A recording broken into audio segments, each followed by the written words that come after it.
কথাবার্তা, চাল চলন, সারাদিন রাত মোবাইলে আসক্ত। কিন্তু বাবার কথা হইল বাপ মা বুদ্ধি করে দিচ্ছে, পাইতো না, তিনি বাধ্য এই অজাত নামাজ রোজা করতো না, পারলে চাও জিঙ্গাও বিদেশ যাবনি।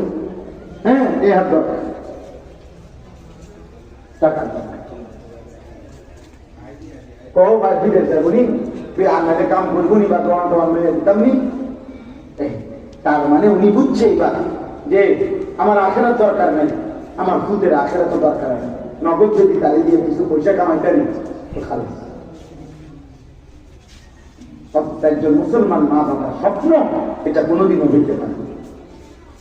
আর যদি আপনারা বলেন, আমি বলছি অনেক মাহফিল, যদি বলেন না হুজুর আমার ছেলে মেয়ে দিয়ে আমার এই স্বপ্ন নাই, আবার আখিরাতের স্বপ্ন, তাইলে 12 লাখ টাকা ব্যবস্থা করতে গিয়ে যারা 6 লাখ টাকা সুদে লইছেন, আল্লাহ কসম কইরা 6 লাখ 8 লাখ টাকা যারা সুদে টাকা নিয়া পুতেরে বিদেশ পাঠাইছেন বা বাজারে ব্যবসা লইয়া দিচ্ছেন, তারা এইখানে এখন জানাইলা মাইকে বলেন যে আমি সুদে টাকা দিছি, আমার পুতেরে বিদেশ পাঠাইছি আখিরাতের আশায়। এটা অঙ্ক কথা বলতে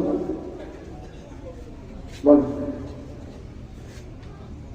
কথা কখন বলতে পারবে তো বলুন। তাহলে আপনি পরিষ্কার করেন, আমরা বুঝি না, আমরা চিরা খাই। হ্যাঁ, আপনি সুদে টাকা নিয়ে খুব বিদেশ পাঠালেন কেন? টাকার লোভ, আমনো ডুবি পুতো ডুবি